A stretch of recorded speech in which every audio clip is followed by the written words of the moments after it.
I'm going to be talking about dust and dust that is hazardous. I'm here tonight because of Pam Gunn, who's part of the choir, and I think Pam must have put my name forward for presenting. And Pam and I go right back to 1980, where we worked in the same branch of the Public Health Department. And so, as you can tell, I'm old, and so we go back a long way. And also we have Stephanie in the front here as well, who I worked with in the late 1980s. So I do have some people here who know me. So we're normally talking about the lung receiving dust and the diseases that come from the dust in the lungs. So I've just got a few photos here to highlight things. Engineered stone, the big issue with engineered stone is for the quartz content of the engineered stone or the crystalline silica.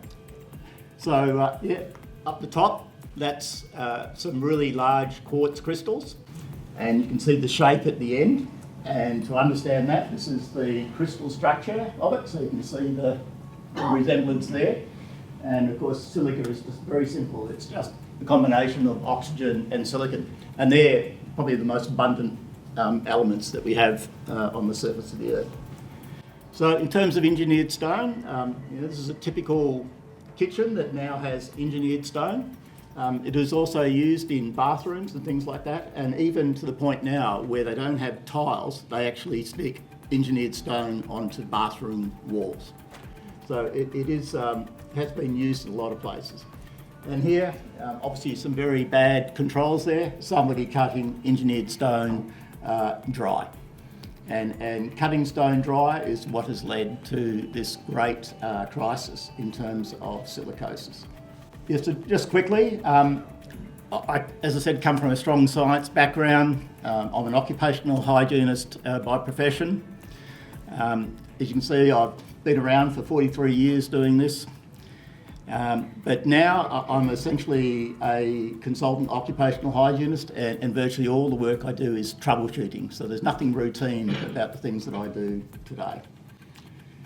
And in terms of tonight, I suppose I have a lot of knowledge about asbestos and crystalline silica. So I've been dealing with that at the national level as well as state level. And just to highlight, I suppose, the areas that I've done, you'll see at the top there, I was the primary author for 2 codes of practice that were established back in 2005. One of the codes was for management and control of asbestos in the workplace, and the second one was about the safe removal of asbestos. And since then, it has been reviewed, and there's actually a newer edition of both of those. So in 2020, Safe Work Australia asked me to review about measuring crystalline silica, and the reason for that was because they now wanted to implement a lower exposure standard for crystalline silica. So as a scientist, can we measure these very, very low numbers? And so that's what the review was about. And just so you know, with asbestos and with silica, we're virtually on the point where we're at the detection limit of the method. So we're right at the end about what we can actually measure these days.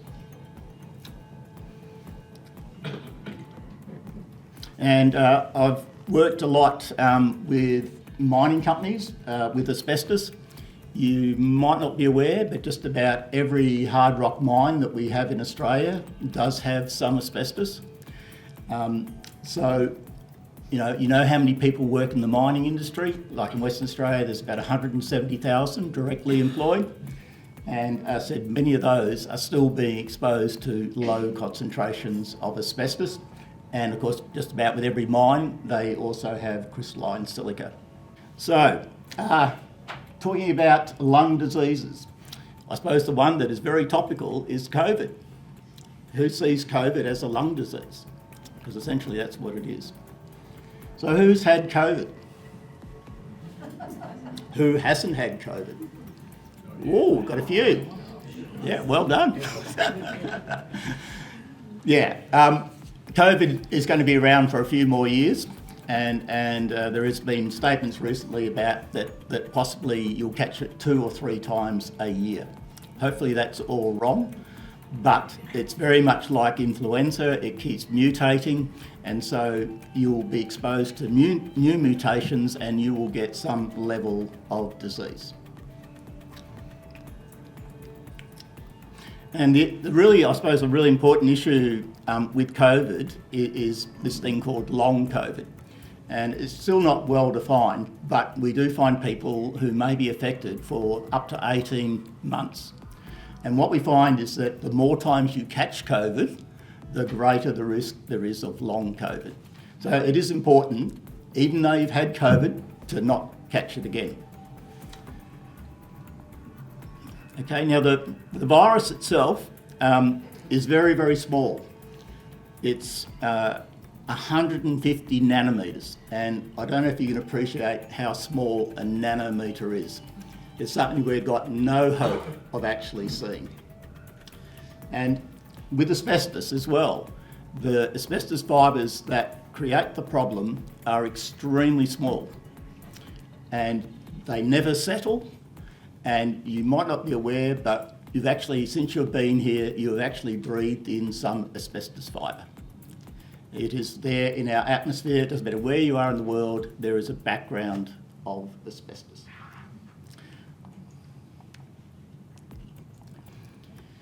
So this is a presentation I did to our institute back in 2021, and this is the opening slide. And this is to really show you what the virus really looks like, because on TV we see all these lovely, very colourful pictograms of what the virus looked like.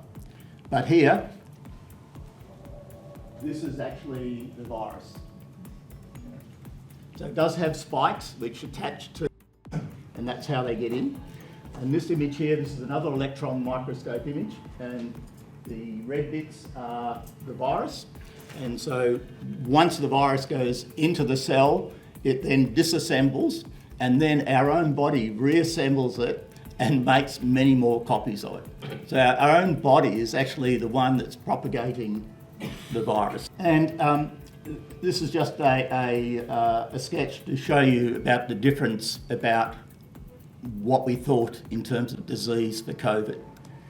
And for the probably first year, it was believed that people were catching COVID from what we call droplets. And so droplets are quite large. And the droplets will only travel a relatively short distance. So it was thought if you were keeping away from somebody, that your risk of getting COVID would be low. But that has not turned out to be the case. And in WA, I was involved with that. So I became involved with COVID when the health department had their first case of a security guard who got infected in one of the quarantine hotels. And because the health department was running the hotels, they thought that they needed to have somebody independent to come along and to assess how this security guard got infected. So Laurie got dobbed in to do that and rushed around on a Friday afternoon and went to the hotel and looked at everything that was there. And the only conclusion you could come to was that the security guard was infected by aerosols. And what we mean by aerosols, it's respirable particles, and it's the stuff that will travel a long way. And in this case, the ventilation of the hotel led to the security guard becoming infected.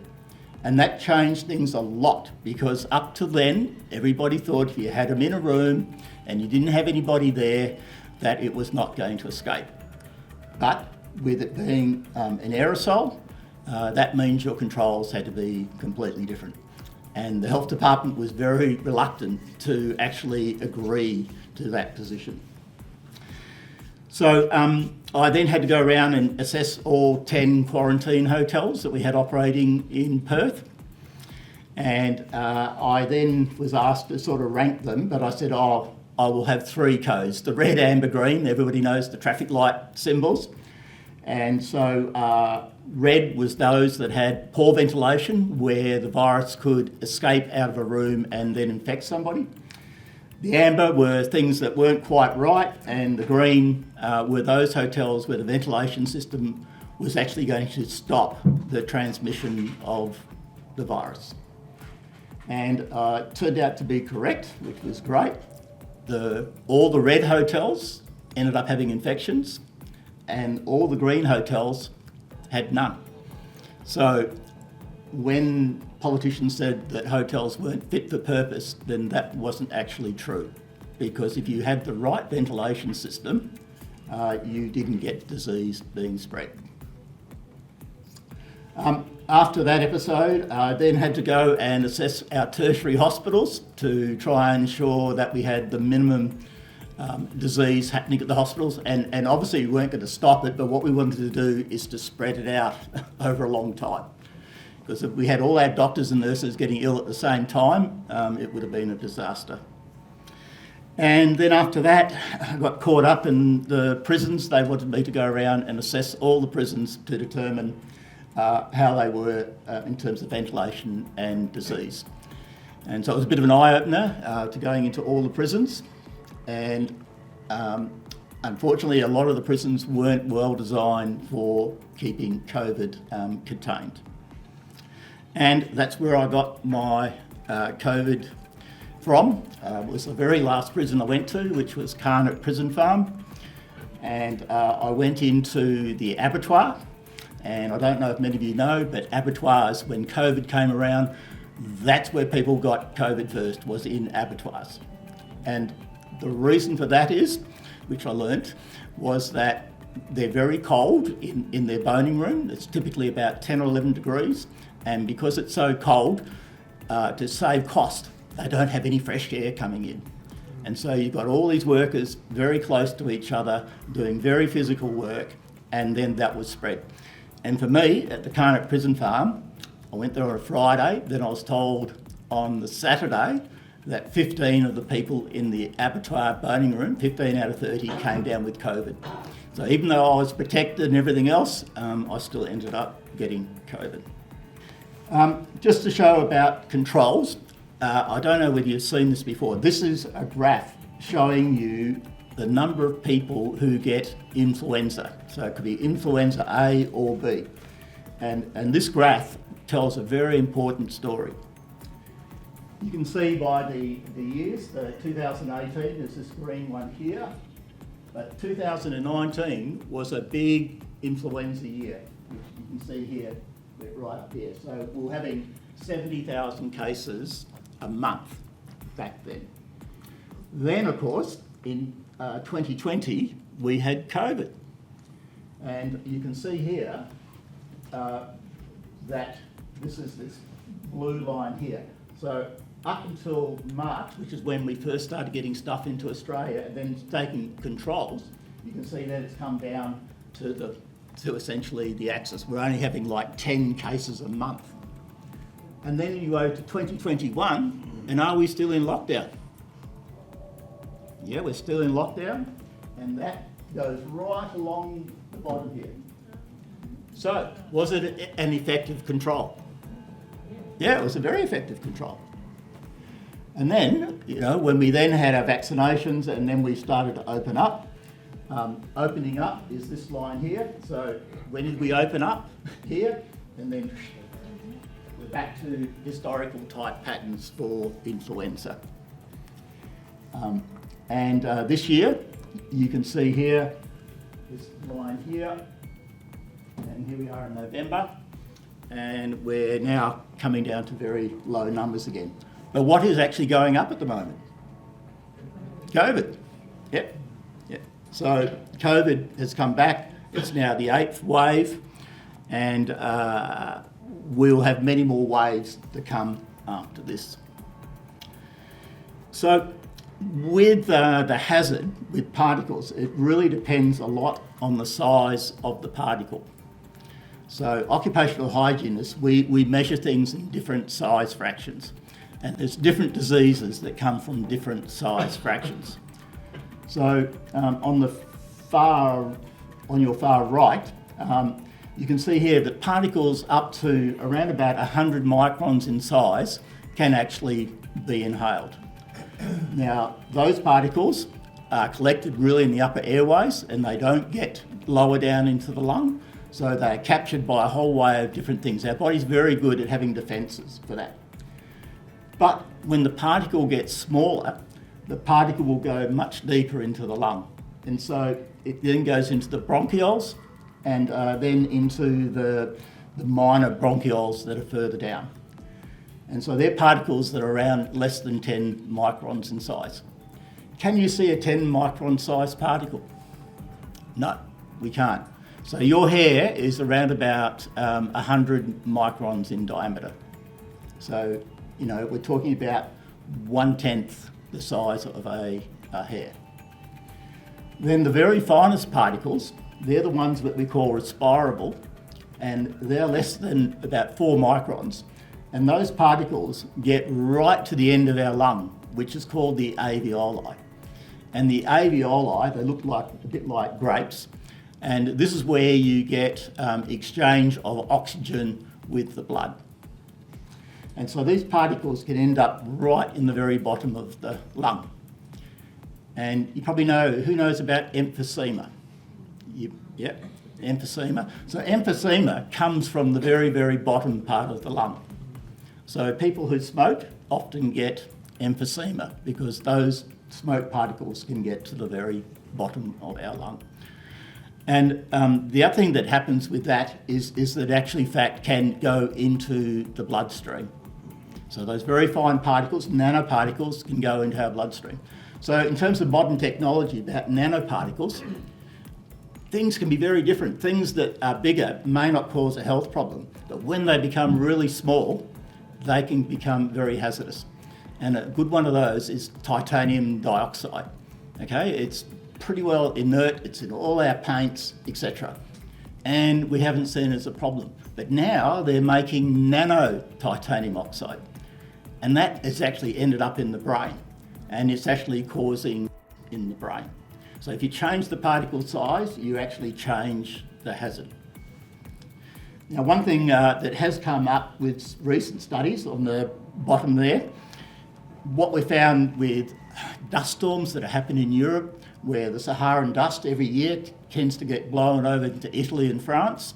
And what we find is that there's a big increase in heart attacks about 2 days after the dust has arrived. And the reason for that is because our lungs always want to get rid of what's ever in our lung. So we have chemicals that try to break these particles down. And these chemicals are highly reactive. They cause inflammation. And they are going into, where does the blood go from the lung? What's the first port of call? The heart, yeah. And so you're getting these chemicals that are inflammatory chemicals going to the heart. And what we find is that actually can cause a heart attack. So that's something probably most of you don't know, that dust can cause a heart attack. And some people believe that the heart attacks might be more prevalent than actually a dust disease. This is probably a bit too technical, but this is showing you what we use in occupational hygiene. It's the different sampling curves. And so we collect different dust fractions. And you can see here, this is inhalable, the top one, that's the big chunky particles. And then the ones that get into the bronchioles, you can see here, and we call that the thoracic. And the smallest particles are here, the respirable. They're less than 4 microns in size. And the really small particles, most of them actually go in and then go out again. They're so fine, they just go out. But some of them still lodge in the lung. So, what am I going to talk about tonight? The major lung diseases from dust. And occupational asthma. I think, Pam, you had in your song and about bisonosis. And what is bisonosis doing? It is causing people to have asthmatic response. And so in WA, the big issue is people with grain dust. People exposed to grain dust, a lot of people can show an allergic response. Chronic obstructive pulmonary disease, COPD. It used to be called chronic bronchitis, And this occurs in the bronchial area of where we breathe. So it stops people from being able to breathe. People have COPD, have trouble getting enough oxygen, and it's chronic. These conditions, you cannot recover from them. Once the damage has happened, you have that for life. Asbestosis, we'll get into that a bit later. Mesothelioma, who's heard of mesothelioma? Nearly everybody, yep.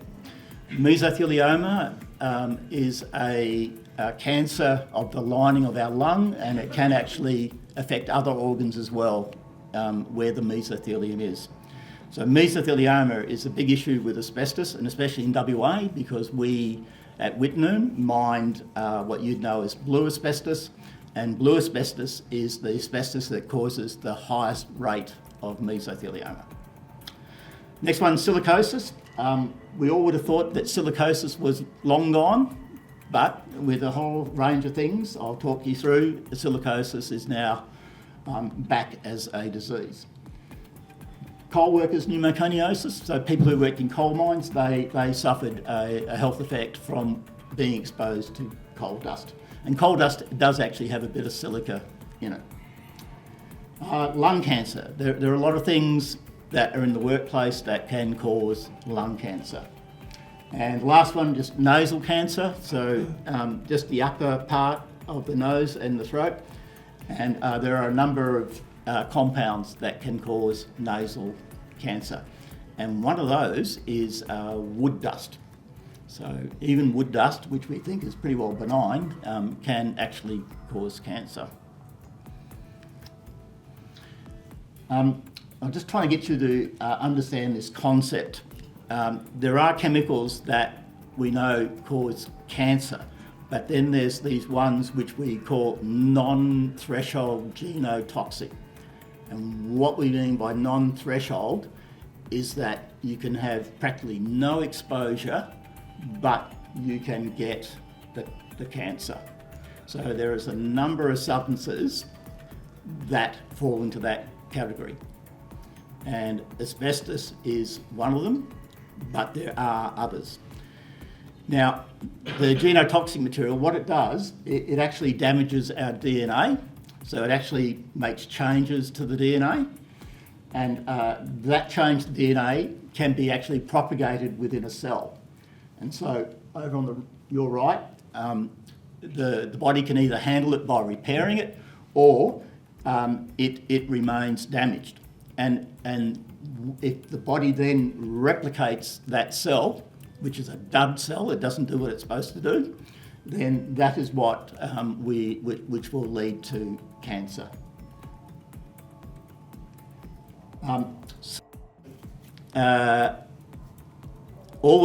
Any exposure can be then considered to potentially cause cancer.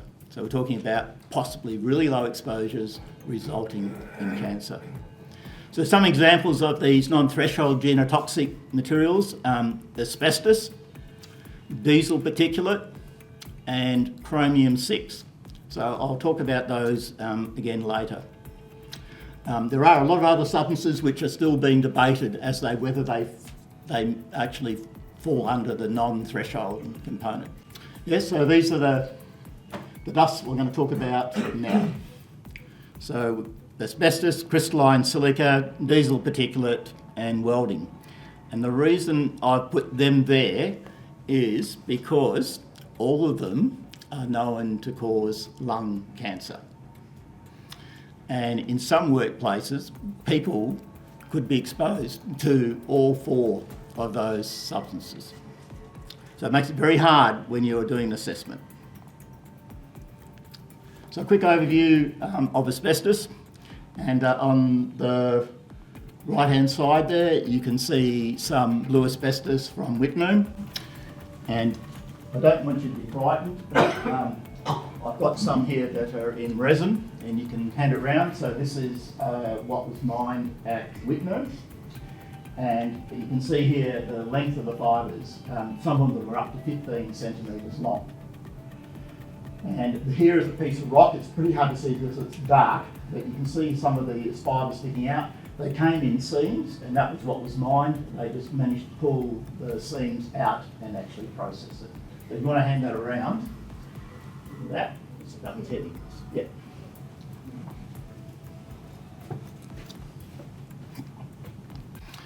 So, in terms of asbestos, we banned in the end of 2003 any more importation of asbestos, and also we banned any further use in Australia. So 2003 is a critical year. But asbestos is still there in the workplace. There are all those people who are having to remove asbestos. So there's a lot of asbestos removal going on. And the other one still is mining. As I said, virtually every mine will have some amount of asbestos, some with a lot more and some with little. Now, asbestos can cause these 4 major diseases: mesothelioma, which is a cancer of the lining of the lung, the mesothelium, and the mesothelium drains as part of our system of removing contaminants. So it is the lymph system, and the lymph system is all interconnected. Has anybody seen where the lymph system is in your body? It's essentially like all the arteries, it goes everywhere. So we not only get the cancer in the lungs, we actually get it also around the stomach, the pleura, peritoneum, and then also, and I don't know how this happens, but also it's associated with ovarian cancer as well. So pretty incredible how it can get from the lung down to there.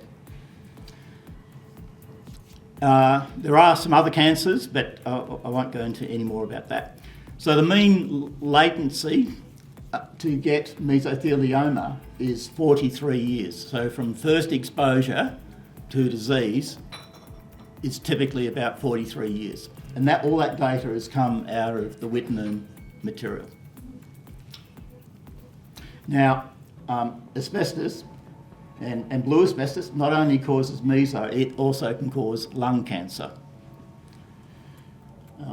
And if we look at brown asbestos, what we get there is more lung cancers than mesos. So as you have different forms of asbestos, you get a different outcome in terms of disease.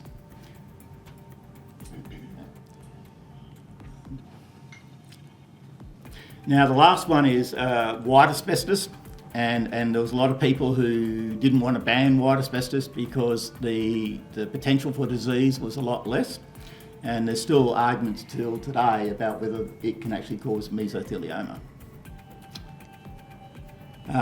So in the past we used to separate blue-brown from white, but now with our regulations all the different asbestos types are treated exactly the same. And our exposure standard for that is 0.1 fibres per mil, but in Europe it has now been lowered to 0.01. And I would sort of predict that probably Australia is not going to be too far away from lowering as well. But even at this concentration, that 0.01 still does not come with a zero risk. There is still a very small risk even at that concentration. Because why? What we talk about, they were a non-threshold carcinogen. When did Europe go to non-threshold? About 2 weeks ago. So pretty recent. And and it was controversial about coming to that decision. But now it's by the European Parliament, and every European country now has to adopt that standard.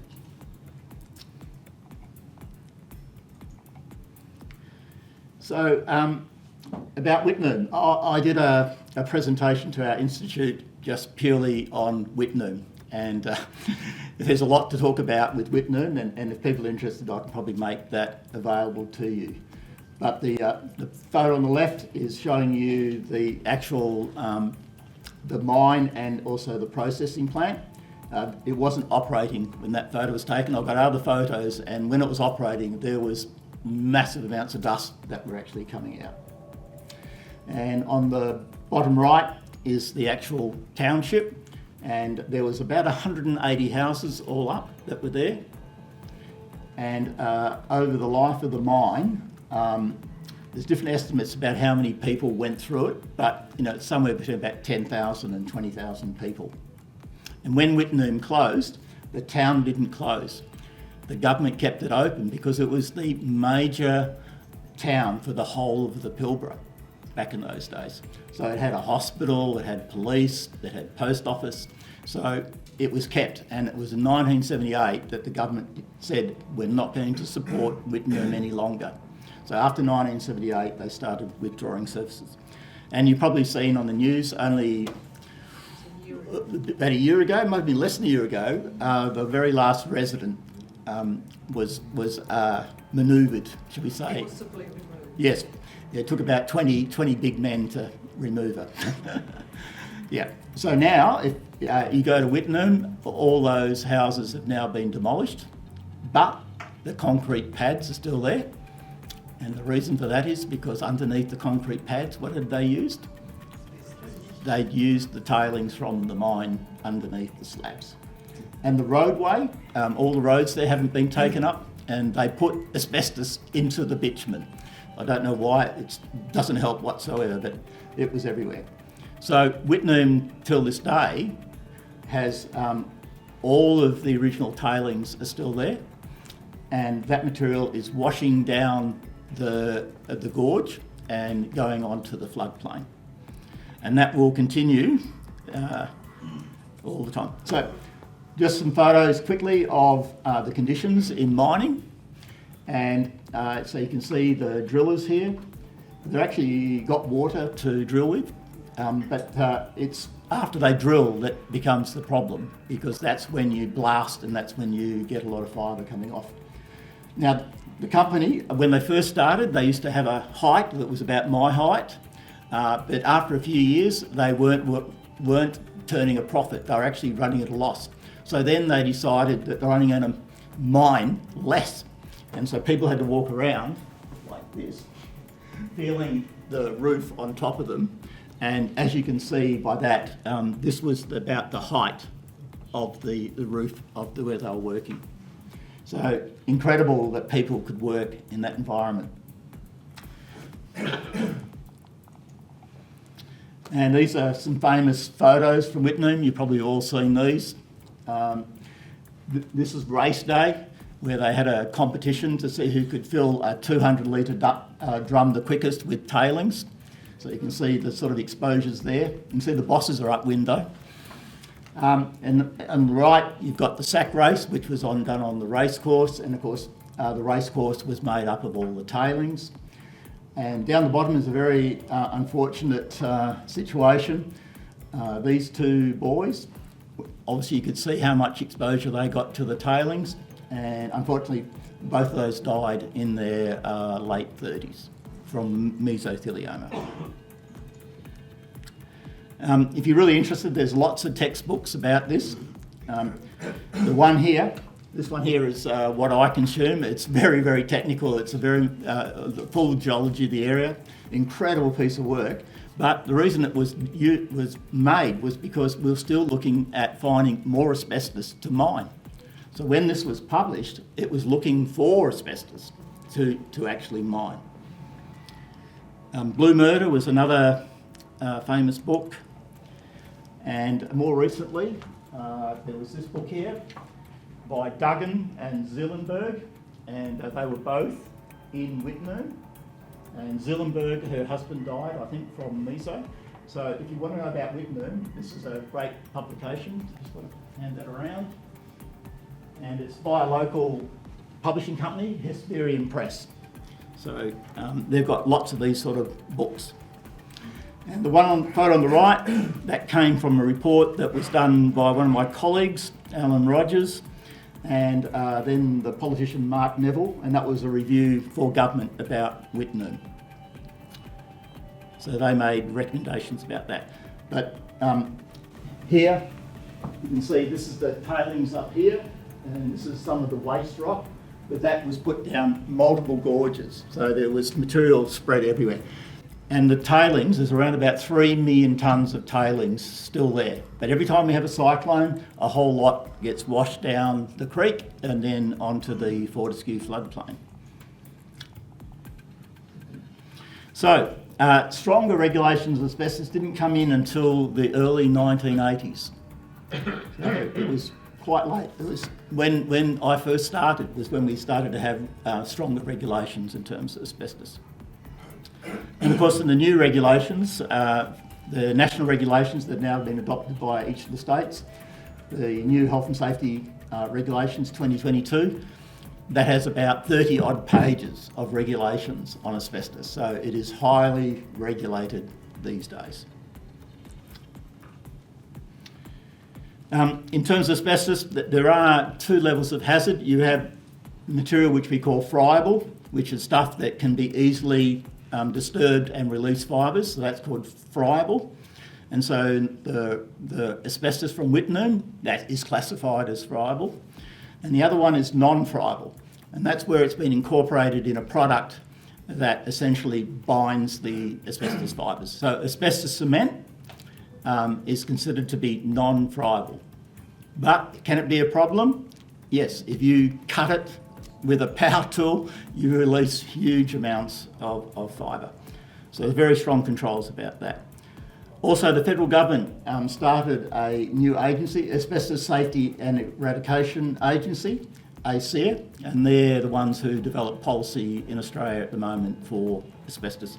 They are also the group that actually provides support to Border Force in terms of stuff going out of Australia. So at the moment, if you're sending mining products out, it has to be less than 0.01% asbestos. So we've got product that's going out that actually still can contain some asbestos in it. That probably would surprise some people. Now, when you're doing removal asbestos, you have to engage a licensed asbestos assessor, and this is somebody who has to be completely independent of the company that is doing the removal. So this person takes on the responsibility to make sure that it is done safely.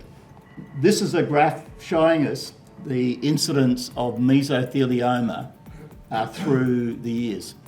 So Western Australia was the first state to actually record mesothelioma, but in terms of Australia-wide, the records really only started about 1982. So that was just after Laurie started as an occupational hygienist. And it was a bit horrific because what we saw was that every year it was going up like a straight line. And we weren't sure when we were going to peak, and there was still some argument, but what can you see from that graph? Have we peaked? It looks like we have. In actual fact, it seems to be dropping off quicker than I would have thought. And it only goes up to 2021, even though this is out of a 2023 publication, is because they have to wait till they get all the data from all the states and about what this person's been determined to have meso. Is this a federal document? Yes, federal document, the federal agency that gets this information and publishes it. Yep. So here you can see the top line is the total population. The dark blue line, that is us males, and then the females are the light blue line. So does that mean females are less likely to get mesothelioma? No. Yeah, they didn't get, on average, the exposure. But it may signify about low-level exposure still causing mesothelioma. But there were a lot of women who worked with asbestos. At James Hardie factory there were people, there was Klinger gaskets that I went to assess. They had nearly all women who were making gaskets with asbestos. So there were females who were exposed. So off asbestos, we're now moving on to silica. And we're talking about what we call crystalline silica. And the thing that causes disease is not the crystalline silica, as a substance, it's only when it's in the respirable size. And the respirable size we talked about being 4 microns in size. And we can't see 4 microns. Okay. So the issue of disease from crystalline silica has been around since the very early days. One of the first occupational diseases that was ever diagnosed. So you go back 2,000 years and they were aware that people handling silica got sick. In WA, we had a massive issue with the gold rush in Kalgoorlie. So the gold rush in Kalgoorlie was in the 1890s sort of thing. And what was happening, that 1 in 4 of the miners was coming down with silicosis, 1 in 4. And the reason for that was because they didn't have water. Everywhere else in the world where you did panning for gold, you did that with water. But did Kalgoorlie have any water? No. And what did we do to get water to Kalgoorlie? Pipeline. Yeah. Okay. So that was after 1905. So there was a Royal Commission in 1905, which I found fascinating reading because it just seemed like it was today in terms of the things that were being said.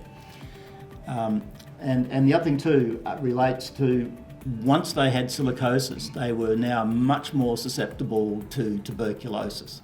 So a lot of people got silicosis and then it got followed up with tuberculosis. So you're much more prone to getting TB if your lungs were crap. So recently, silica has become another very important issue, and that is because of the amount of disease we're seeing from people who've been working with engineered stone. And I think Bob's going to be talking a bit about that. And, you know, I suppose with my knowledge, it's people who have been using the product that haven't been using controls. People have been cutting it dry, and knowledge, it's people who have been using the product that haven't been using controls. People have been cutting it dry, and I see it as a failure of the manufacturing companies that there was no stewardship about the product.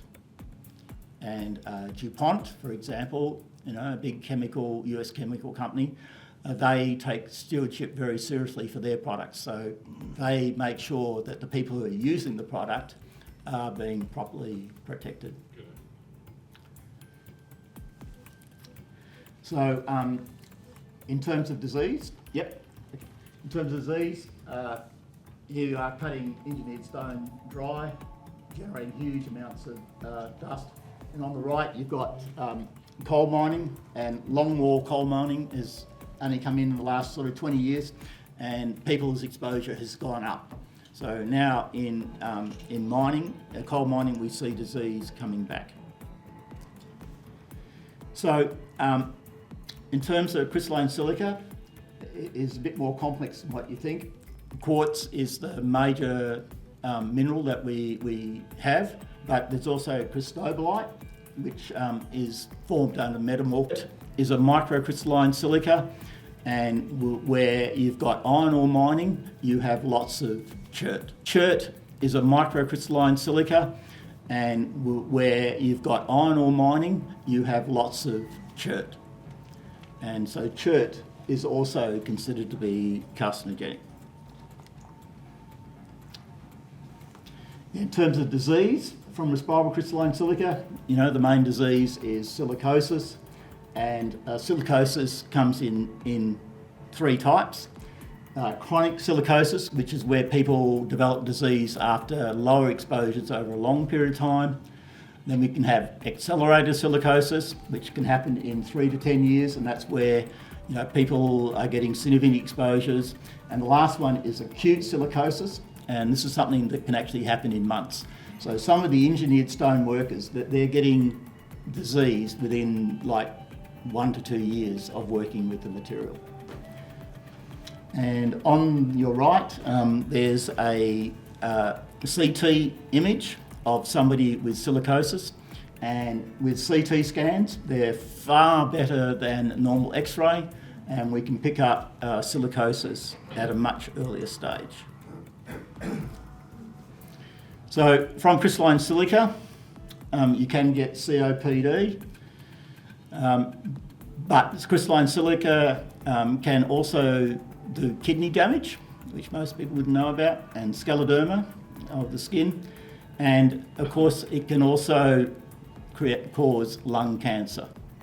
So there's arguments about lung cancer, whether how much exposure you need, and the scientific evidence at the moment is that you have to have silicosis first before you get lung cancer. So if you don't get silicosis, then you don't get lung cancer. So engineered stone, some products have more than 90% quartz in them, so really, really high levels. And it's a very active quartz. It's a very, very fresh quartz. So when you cut it, the surface is actually very reactive and causes more disease. Some of these engineered benchtops have quartz and cristobalite, so they've got two forms of silica in them. And said within 2 to 3 years, some of these people have got severe silicosis. Now, some manufacturers are trying to overcome this issue by reducing the amount of quartz in their product. And there's one company that's promoting what they call Q40, which is 40% silica, and Q10, which is 10% silica. But then there's the argument about whether that's going to stop disease. And it's very topical at the moment. You probably heard yesterday that Bunnings and IKEA have now decided they're not going to sell it any longer. And the CFMEU, our institute, and also Safe Work Australia, who released a major report on it, have all come to the conclusion that we should ban it. I'm not so comfortable with that for a range of reasons. I'll show you why. But the ban is going to be made by state ministers in early December. So a decision from government, a whole of government, is going to be made in December. Now, the issue I have is that natural stone, as some people want to call it. It's not just state ministers. State ministers and federal will be making the decision at the December meeting. Okay. So, But I think the state ministers have to agree with it, or a majority. so they're meeting with the federal government. Yep. And they will make the decision Okay. at that meeting. Right. Thank you for clarifying. Yeah, so the thing for me is that there is natural stone that's been used historically for bench tops. And we have granite, which has around about 30 to 35% silica in it. And we cut it and do all sorts of things. And even marble. Marble has about 3% crystalline silica in it. 3%. 3%, yep. Yeah, so silica is in a lot of things. I said granite's around about 30%. Concrete, about 30%, but sometimes the aggregate they use is actually granite, so it actually is higher than that. Bricks can have up to 30% silica in them. Tiles that you're putting on your wall, they up to 45%. In a lot of people, like in New South Wales, sandstone is a very common building material and used. It runs at 90% crystalline silica. And limestone and marble, about 3%. And in mining, you can have very, very high quartz content when you're mining gold. Gold comes with quartz. So on the right-hand side there, you can see obviously somebody cutting concrete dry, and the bottom image is about gold, and you can see there the mineral that the gold is on is actually quartz. So gold miners have traditionally resulted in having silicosis. Just quickly, I know we've got to finish soon, Bobby. So our institute has done a paper about measuring crystalline silica. As I said, an issue from us from a technical point of view is that we're right at the limit now of what we can actually detect. So it makes it very, very hard to analyse and to be confident about the result. And a new regulation in WA, now in mining, where they're now not allowed to use X-ray for looking at lung disease, and that they have to use low-dose CT. And low-dose CT can pick up silicosis much, much earlier, and even pick up maybe lung cancer at a very, very early stage when something can be done. Just quickly, the last couple, diesel particulate. Everybody's exposed to diesel particulate, and diesel particulate is now being classified as a Category 1 human carcinogen. It causes lung cancer. And the particle size is extremely small. We're talking about particles that are around about 50 nanometres in size. And this image here is an electron microscope image. It's actually work that I did. It was a Queensland mine, and they said, oh, we can't have that much diesel particulate that people have analysed. And I said, oh, well, give it to us and we'll have a look under the electron microscope. And what can you see there? It's 100% diesel particulate, and you know, it was incredible. They had really, really high exposures. So in terms of the exposure standards, it was promoted by WorkSafe to have 15 micrograms per cubic metre. But in actual fact, very, very recently, it was voted on and that it's going to be 10 micrograms per cubic metre. And that's going to be really difficult for industry to comply with. Really, really difficult. That's a very, very low number. And just to show you the problems in terms of accuracy, at 23 micrograms per cubic metre, which you can see is well above that, the accuracy is about 17%. So to know the result accurately is very difficult down at these low concentrations. And our institute has also put out a position paper on diesel particulate, which is all free. Yep. And the last one, welding fume. Welding fume is also considered to be carcinogenic, and the reason for that is that there's a number of things that they expose to. So stainless steel is made up of a lot of chromium and nickel. And chromium and nickel, are they carcinogens? Yes, they're carcinogens. So yeah, welding, especially welding exotic metals like stainless, does come with significant risk. Okay. And the current Safe Work Australia exposure standard for welding is 5 milligrams per cubic metre, and everybody agrees that's way too high. And our institute has recommended 1 milligram per cubic metre, and I think just about everybody now is using that as a criteria. Now, in terms of protection for welding, there is some really good protection. We call them power air purifying respirators. So you can see here, there's a pump and a filter behind him. It's putting fresh air into there. It's pretty well sealed, and they provide a protection factor of about 100. So the exposure for the worker inside that is 100 times less than if they didn't have it. So it can be very effective. And then there's this new thing called Clean Space, which just goes around your neck. It's got a pump on it and filter, and you can get powered air purifying respirator in there. So that can be used in nursing and everything else as well. For some people, you know, you've got to have this thing around your neck, so something like that. And our institute has also got a paper on welding. And the last slide. If you want to see dust, when do you look for it? At night. That will shock a lot of you. But the best time to see dust is at night. And if you have a powerful torch, you will see how much dust is in the air, and it's called the Tyndall effect. And you can also see that. You may have been in your house where you're seeing light streaming in, and all of a sudden you can see everything dancing around, which you can't see normally. That's also the Tyndall effect. So with dust, if you want to know how much dust is in the air, go out at night. Okay, thanks, Bobby.